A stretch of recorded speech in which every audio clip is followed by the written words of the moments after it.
बताया था कि शांता का विवाह ऋषि श्रंग के साथ होता है।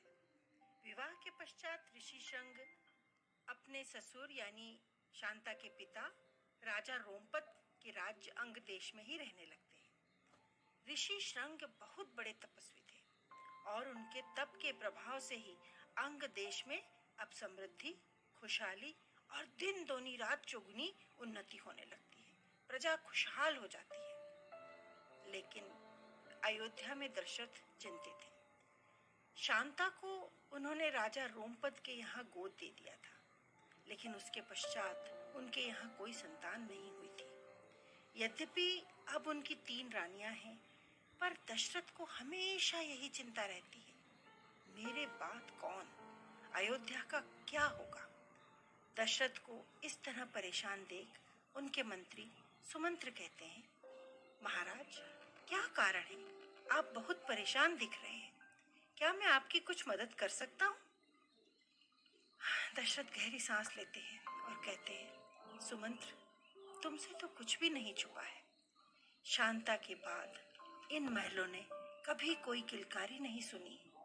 एकदम सूना है हमारा महल। मेरे बालों में देखो, चांदी चमकने लगी है। समय निकलता जा रहा है, मैं क्या करूं।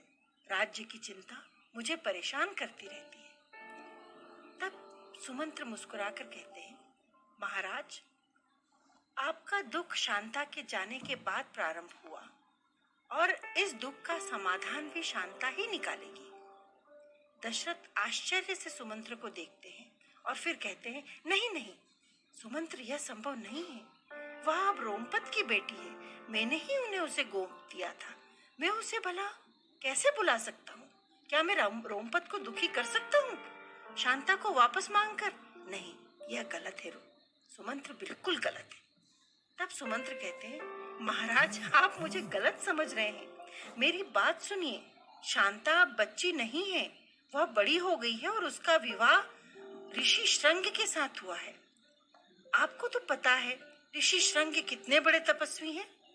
आपको मैं बता रहा हूँ, उनके तप के प्रभाव के कारण अंग देश बड़ी तेजी से फल फूल रहा है। अगर आप शांता और अपने दामाद को यहाँ आने का निमंत्रण दें तो ऋषि श्रंग के तप से अयोध्या की भी समृद्धि होगी और फिर ऋषि श्रंग उन तपस्वियों में से हैं जो पुत्रेष्टि यज्ञ करवा सकते हैं।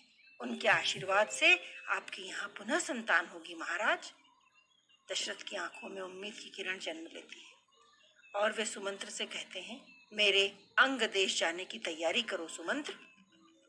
अंग देश में रोमपद अपने बहनों का बड़ी धूमधाम से स्वागत करते हैं। शांता और ऋषि श्रंग पिता का आशीर्वाद लेते हैं। फिर दशरथ शांता और ऋषि श्रंग को कुछ दिनों के लिए अयोध्या आने का निमंत्रण देते हैं। इसके पश्चात शांता अपने पति के साथ पहली बार अयोध्या जाने के लिए बहुत उत्सुक हो जाती है। वह पुनः माँ कौशल्या को देखना चाहती है और दशरथ के साथ शांता और ऋषि श्रंग अयोध्या आते हैं। अब शांता को लगता है मानो वह फिर से उतनी ही छोटी बच्ची बन गई है और ऋषि श्रंग तुरंत यज्ञ की तैयारियों में जुट जाते हैं। उनके तप की अपार शक्ति उनके पास है, इसी कारण वे इतने कठिन यज्ञ को करने के लिए सफल होते हैं और यज्ञ के अंत में यज्ञ की अग्नि से अग्निदेव प्रकट होकर कहते हैं, हे राजन, यह खीर अपनी रानियों को खिला देना, तुम्हें अवश्य संतान की प्राप्ति होगी।